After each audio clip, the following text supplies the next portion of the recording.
በስመ አብ ወወልድ ወመንፈስ ቅዱስ አሐዱ አምላክ አሜን። አቤቱ ቸር እግዚአብሔር አምላካችን ሆይ በዚህ ዕለት በዚህ ሰዓት በዚህ ስፍራ በቸርነትህ ስለሰበሰብከን ለዚህ የከፍተኛ ቀጠሮ ስላደረስከን ከሁሉ አስቀድሜ ቅዱስ ስምህን እናመሰግናለን። ቸር እግዚአብሔር አምላካችን ሆይ ሁለት ወይም ሶስት ሆናችሁ በስሜ ከተሰበሰባችሁበት እኔም ከዚያ በመካከላችሁ እገኛለሁ ብለሃልና ቃል ኪዳንህን እንድታጸናለን በመካከላችን እንድትገኝልን ልናውቀው የሚገባንን የሚጠቅመንን እንድታስተምረን አእምሯችን ይሸከመው የመረመረው ሊረዳው የሚችለውን እንድትገልጽልን ቅዱስ መንፈስህን እንድታሳድርብን ሀገራችን ኢትዮጵያን ኦርቶዶክሳዊ ተዋሕዶ ቤተክርስቲያናችንን ክርስቲያን ሕዝብህን በቸርነት እንድታስብልን ማዕቱን በምህረት ቁጣውን በትዕግስት እንድትመልስልን ከመከራ ሥጋ ከመከራ ስንሰውረን እንለምንሃለን እንማልድሃለን። ክብር ምስጋና ለአብ ለወልድ ለመንፈስ ቅዱስ ይሁን ዛሬም ዘወትርም ለዘላለሙ አሜን። አባታችን ሆይ በሰማይ የምትኖር ስምህ ይቀደስ፣ መንግሥትህ ትምጣ፣ ፈቃድህ በሰማይ እንደሆነች እንዲሁ በምድር ትሁን። የዕለት ምግባችንን ዛሬ ስጠን፣ በደላችንን ይቅር በለን እኛም የበደሉንን ይቅር እንደምንል። አቤቱ ወደ ፈተና አታግባን ከክፉ ሁሉ አድነን። መንግሥት ያንተ ናትና ኃይል ምስጋናም ለዘላለሙ። እመቤታችን ቅድስት ድንግል ማርያም ሆይ በመልአኩ ቅዱስ ገብርኤል ሰላምታ ሰላም እንልሻለን። በሐሳብሽ ድንግል ነሽ፣ በሥጋሽም ድንግል ነሽ። የአሸናፊው የእግዚአብሔር እናት ሆይ ሰላምታ ላንቺ ይገባሻል። ከሴቶች ሁሉ ተለይተሽ አንቺ የተባረክሽ ነሽ፣ የማኅፀንሽ ፍሬ ኢየሱስ ክርስቶስ የምስጉን አምላክ ነው። ጸጋን የተሞላሽ ደስ ያለሽ እመቤቴ ሆይ እግዚአብሔር ከአንቺ ጋር ነውና ደስ ይበልሽ። ከተወደደ ልጅሽ ከጌታችን ከመድኃኒታችን ከኢየሱስ ክርስቶስ ምሕረትን ለምኝልን ኃጢአታችንን ያስተሰርይልን ለዘላለሙ አሜን። ኦ ኢየሱስ ክርስቶስ በከመ በሳህልከ ምሕረትከ ስረይ ኃጢአቴ ወኃጢአተ ኩሉ ሕዝብ። ጌታዬ ኢየሱስ ክርስቶስ ሆይ እንደ ይቅርታ እንደ ቸርነትህ ብዛት የእኔንም የሕዝብህንም ኃጢአት አስተስርይ። በማወቅ ባለማወቅ በማሰብ በምክንያት በመናገር የተፈጸመውን ሁሉ እግዚአብሔር ይፍታ። እግዚአብሔር ይባርክልን።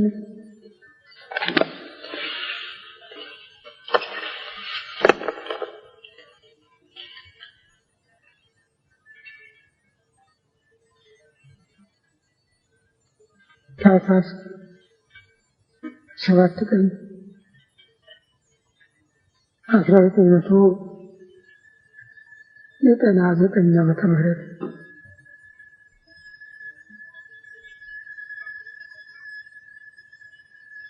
ከዚህ ከዛሬው ማለት ከታኅሳስ 7 ቀን ጀምሮ እስከ ታኅሳስ 13 በቤተ ክርስቲያናችን ባህል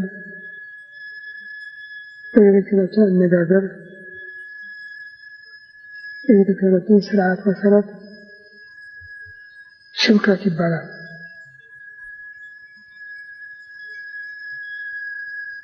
ሽምከት ሁለት ነገሮችን ያሰማል። አንዱ ወደፊት የሚመጣው ተስፋ አዘሉን ነገር አስቀድሞ እንዲህ ይሆናል ብሎ መናገርን ያሳያል።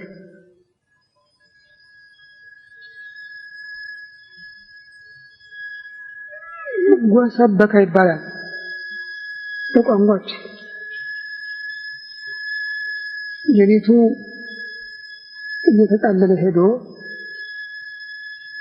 ብርሃኑ ለመምጣት ሲቃረብ በሞላው ዓለም የሚታይ የብርሃን ጸዳል አለ ከፀሐይ በፊት ያ ነው የቀኑን መምጣት የሚያበስረው። ያ ወሰበከ ይባላል።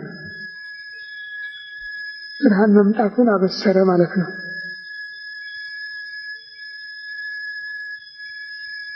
በዚህ መሰረት የሰው ልጅ እግዚአብሔር አድርገዋለሁ ያለውን ተስፋ በየጊዜው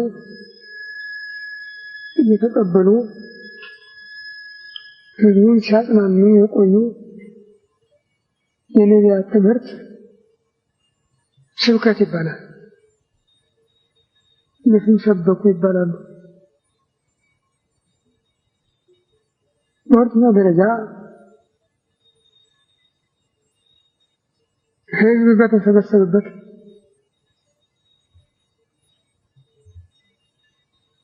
ስለ እግዚአብሔር መንግስት የሚሰጠው ትምህርት በተለይ ወንጌል የሚሰጥ ትምህርት ስብከት ይባላል። ስለዚህም ሐዋርያት ሰበኩ ይባላል። ዛሬም ሰባክያን ይባላሉ።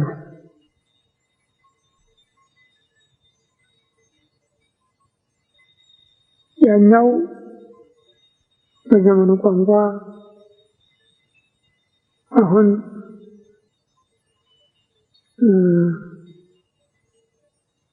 የአየር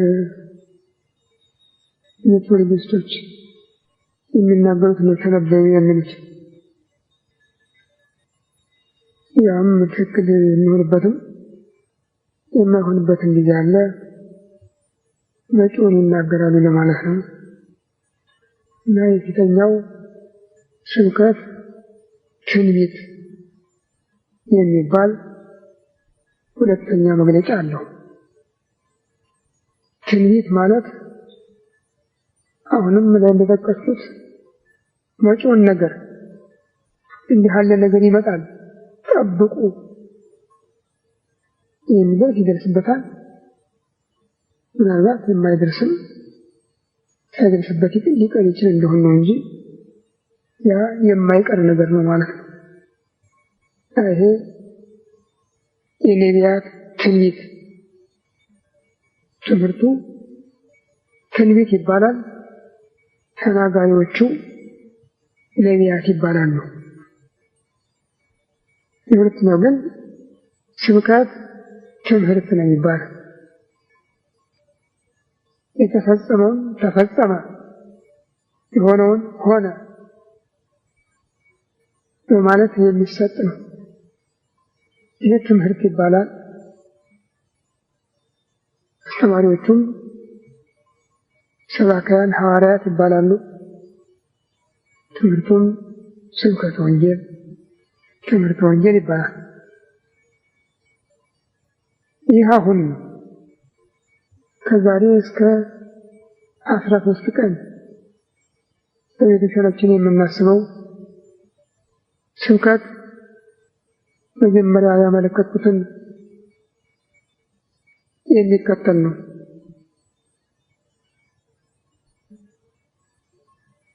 በስነ ፍጥረት ዓለም በእውነቱ አትኩሮ ለሚመረምረው ተጠንቅቆ ለሚመለከተው የሰውን ተፈጥሮ የሚያህል ከባድ ነገር የለም። ሁሉም በአንዳንድ መልክ የተወሰነ ነው። ምንም ማወቅ ባንችልም ለምሳሌ መላእክት ከተፈጥሮ በኋላ ከተፈጥሮ በፊት ያለውን አይወቁ እንጂ ከተፈጥሮ በኋላ ያለውን ወደፊታቸው ያለውን የማወቅ እድል አላቸው። እንስሳት በመጠኑ እነሱም በአቅማቸው መጪውን ለማመልከት የሚጠቀሙበት አካሄድ አለ። ለምሳሌ ሌሊት እንደ ዝንጀሮ እንደ አንበሳ ያሉ ነገሮች ንጋቱን ለማብሰር የሚያሰሙት ድምፅ አለ። ከነሱ በኋላም ዶሮ፣ ከዛ በኋላ ደግሞ ወፎች እንዲህ አይነት አለ። እነሱም በአቅማቸው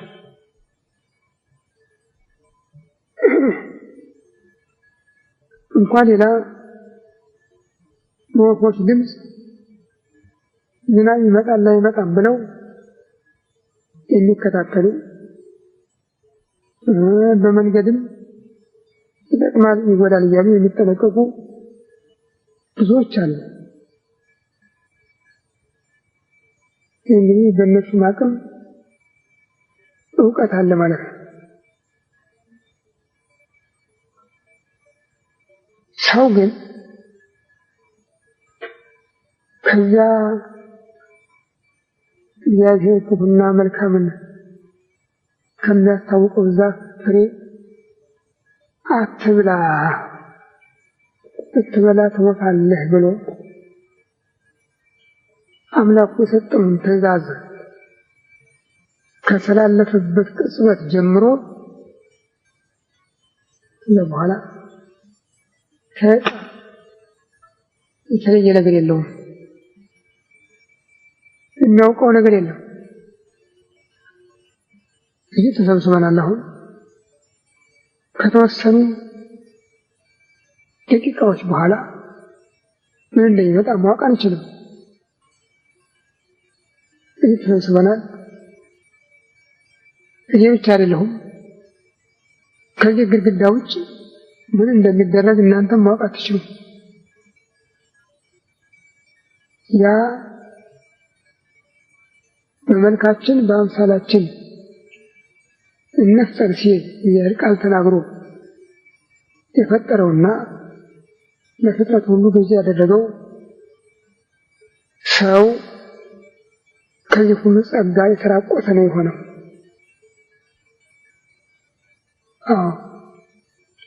እና የሚደርስበትን አያውቅም። ሁልጊዜ እንደደነገጠ እንደተጨነቀ ከሚኖር በስተቀር ይሄ ነው ብሎ የሚወስነው ነገር የለም። እንግዲህ ከሁለት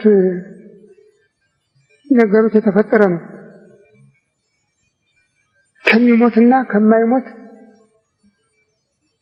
ከሚያውቅና ከማያውቅ ስጋ ከመዋዕያን ከመሬት ከነፋስ ከውሃ ከእሳት የተገኘ ነው። በሱ ውስጥ ደግሞ የማትሞት ነፍስ አለች። ብዙ ታውቃለች፣ ግን ከዚያ ቀን ወዲህ ተገጥቷል ሁሉ ነገር። ዛሬም ቢሆን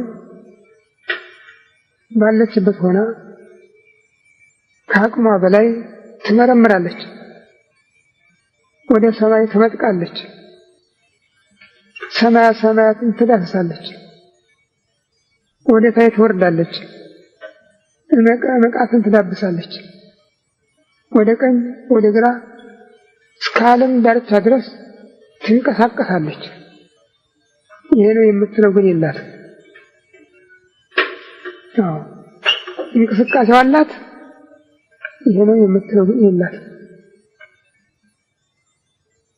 ይሄ ነው ሰውን ከፍርድ ወዲህ የተጫነው ከባድ ነገር። በዚህ ህይወት ላይ የሚበጃትን የሚጎዳትን ለይታ የማወቅ ለይታ የመስራት መብት አላት። አትጠቀምበትም።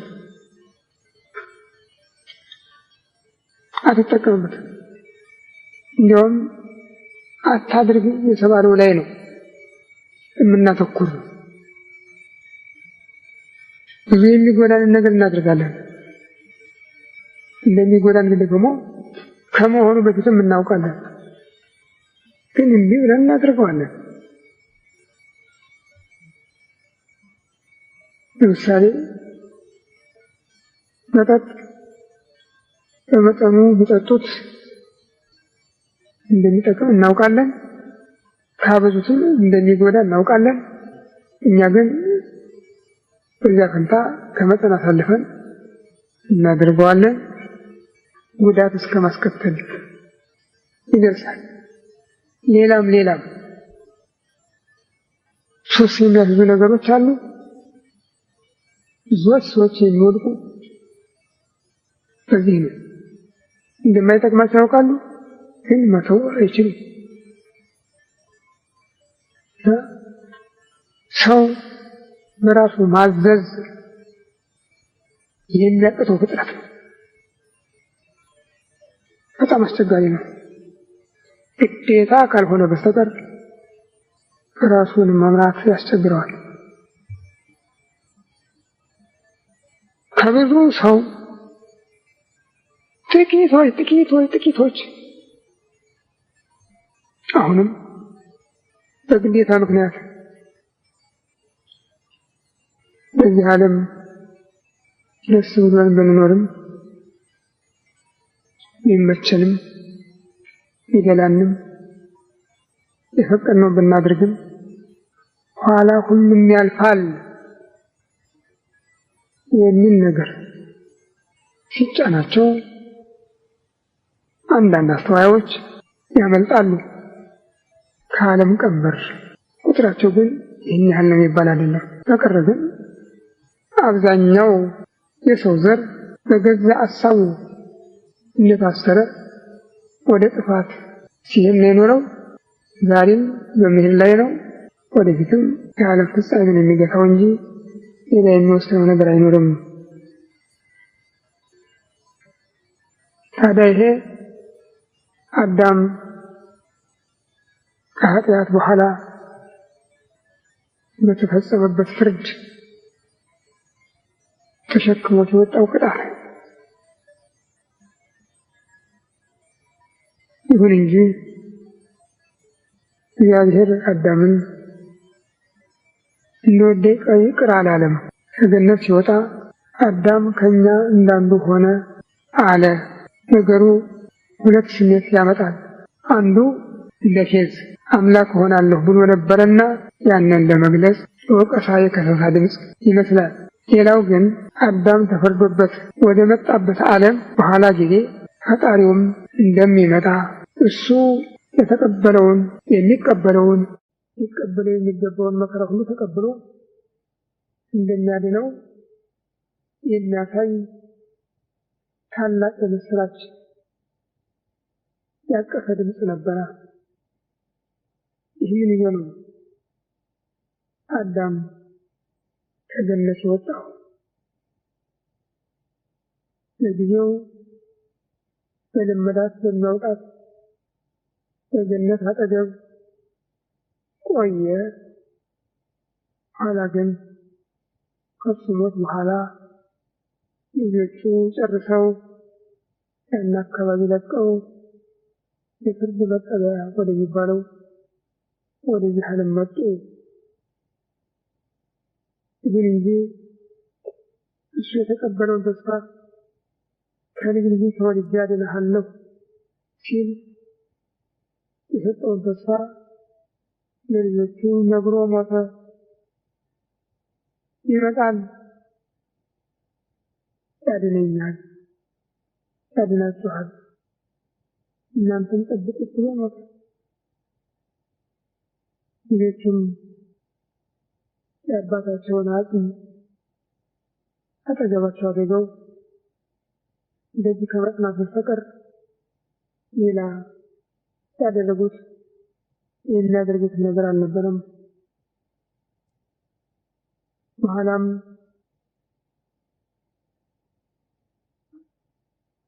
ከሴም ቤት መንፈስ ቤትን አስነስቶ በጎልጎታ ያባታቸውን አጽም አስቀምጠው በክህነት መልክ ሲያገለግል በሽጥና ኖረ።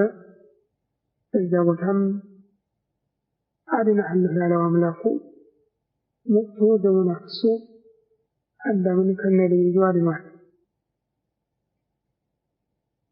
እንግዲህ እግዚአብሔር ለአዳም መጥቻ አድነሃለሁ የሚል ተስፋ ከሰጠበት ጊዜ ጀምሮ አዳምም ለልጆቹ የሚመጣ የመዳን ተስፋ የመድኃኒት ተስፋ አለ ብሎ ከተናገረበት ጊዜ ጀምሮ በየጊዜው አንዳንድ ሰዎች ለዚህ መልእክት እየተመረጡ ይመጡ ጀመር። ሁሉ አይደሉም፣ አንዳንድ ዘመኑ 5500 ዘመን ነበረ። በዚህ ውስጥ ቁጥራቸው የሚያህል ነው የሚባል ሳይሆን አንዳንድ ሰዎች እየተላኩ ብስራቱ ከትውልድ ወደ ትውልድ ሲያስተላልፉ ይኖረዋል። አዳም ለሴት፣ ሴት ለሄኖስ፣ ከዚያም ለኖህ፣ ከዚያ ለሴም፣ ከዚያ ለአብርሃም፣ ከዚያ ለልዩ ልዩ ነቢያት የብስራት ሲተላለፍ ይኖረዋል እና ይህንን ለማመልከት ብዙዎች ጾም እየጾሙ ሱባኤ እየገቡ ከ3 ቀን እስከ 40 ቀን ቁጥር ባላቸው ቀኖች በጥናት አድርገዋል። በተለይ አብርሃም እንደውም በመዋዕለ ሞት ወለከ ለመሆኑ ልጄን በዘመንህ ነው የምትልከው ብሎ ጠይቆ ነበረ። አይ አይደለም፣ አንተ አትደርስም፣ ግን ዮርዳኖስን ተሻግረህ ሂድ፣ ከዚያ አንተ ታገኛለህ፣ እሱ ምሳሌውን ያሳይሃል አለው። ዮርዳኖስን ተሻግሮ እንደሄደ የቤተልሔምን ዋሻ አገኘ። የተዘጋ በር ነበረ። ቤተ እግዚአብሔር ብሎ ተጣራ። እጅግ የሚያስደነግጥ ብርሃን የለበሰ ተጎናጸፈ የሚመስል ሰው ወጣ። አብርሃም ደነገጠ። አይዞህ አትፍራ አለው። አብርሃም የእግዚአብሔር ቡሩክ አይዞህ አትፍራ ብሎ ባረከው። በህብስት በወይን ምክር ሰኝቶ አሳተፈው እና በጊዜው ይህን ካደረገለት በኋላ ግን ጊዜው ገና መሆን አረጋገጠ። የይስሐቅ ባለቤት ርብቃ መንታ ጸንሳ ትቸገር ነበረ። ሄደች ወደ ካህኑ መልከጼዴቅ መንታ ልጆች አርግዘሻል፣ ሁለቱም በዓለም ታላላቅ ሕዝብ ይሆናሉ፣ አንዱ ከአንዱ ይበልጣል፣ ታላቁ ለታላቁ ይገዛል። በሙሉ ዘመን አይስማሙም፣ ሲደባደቡ ሲጋደሉ ነው የሚኖሩ። ትንሹ ይልቃል፣ ከትንሹ ሰው ይወለዳል፣ ስሙ ወልደ እግዚአብሔር የሚባል እኔ የማገለግለው ብሎ እንደነገራት ተጽፏል። እንግዲህ ሁሉ ጠቅሎ ይሄ በዚህ ሳምንት የምናስታውሰው ስብከት የሚለው ቃል የሚያሳስበን ይህ ሁሉ በጠቅላላ ከአዳም እስከ መጥምቅ ዮሐንስ የተነሱ ነቢያት የተናገሩትን ሁሉ የምናዘክርበት ሳምንት ነው እና መንፈስ ቅዱስ የታላቁ ሊቅ የቅዱስ ያሬድ በገለጸው ቋንቋ በዚህ ሳምንት ውስጥ የምንዘምረው መዝሙር የምናመሰግነው ምስጋና ሁሉ ይህንን የሚያሳይ ይህን የሚያዘክር ነው። መዝሙሩ ወልዶ መድኅነ ሊሰብክ የእምቅድመ ዓለም ሀሎ አክሊለ ሰማያት ወተስፋ መለኮታት ወልዶ መድኅነ ሊሰብክ ቅድመ ዓለም የነበረ ልጅን አዳኝ ልጅን እናስተምራለን፣ እንሰብካለን። የሰማዕታት አክሊል ነው፣ የመነኮሳት ተስፋ ነው። አዳኝ ልጅን እንሰብካለን የሚል ነው። ወልዶ መድኅነ ሊሰብክ እምቅድመ ዓለም ሀሎ ወልዶ መድኅነ ሊሰብክ መድኅነ ሊሰብክ ወልዶ መድኅነ ሊሰብክ ወልዶ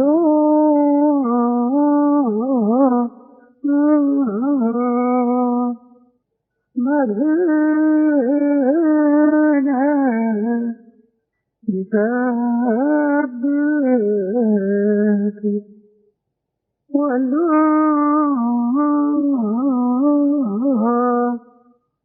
መድኅነ ሊሰብክ ወልዶ መድኅነ ሊሰብክ ወልዶ መድኅነ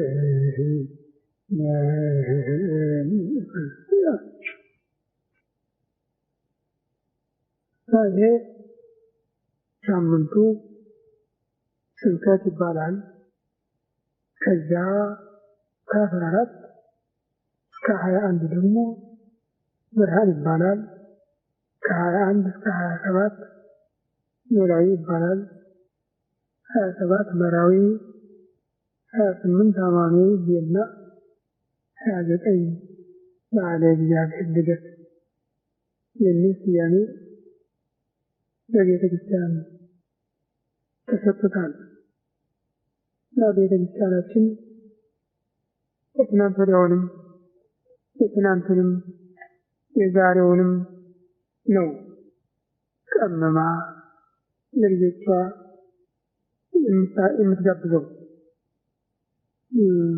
ግን አሁን ጊዜ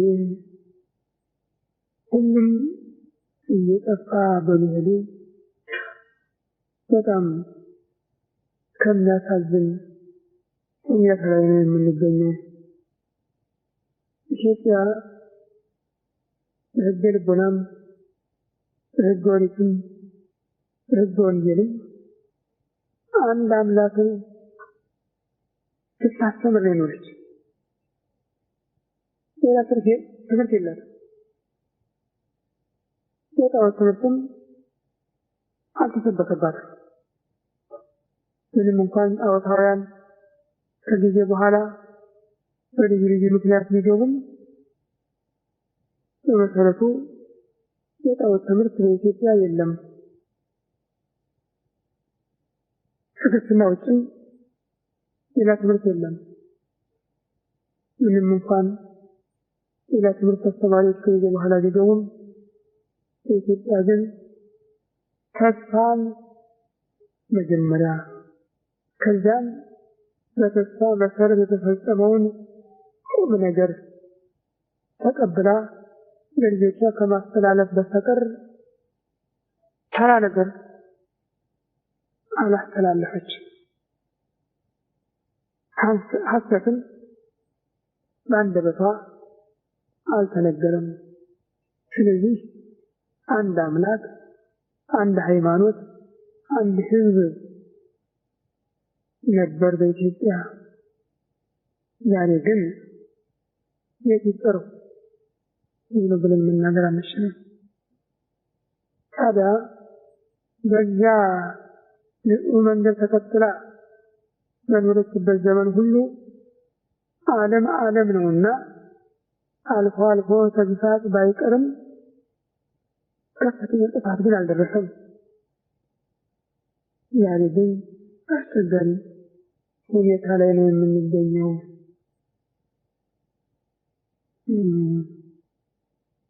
እና በጣም የሚያሳዝን ሁኔታ ነው እግዚአብሔር ሀገራችንን ከጥፋት ይሰውርልን እንጂ እጅግ በጣም አስቸጋሪ ነገር ነው እኛም መቋቋም አልቻልንም ራሳችንን መቆጣጠር አልቻልንም አይምሮአችንን ማዘዝ አልቻልንም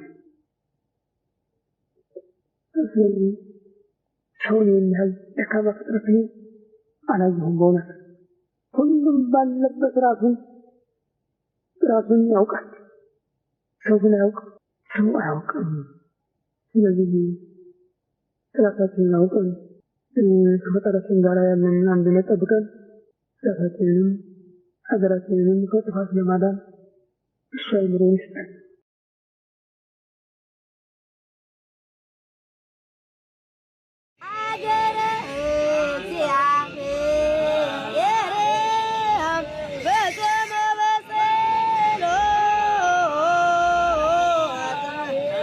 It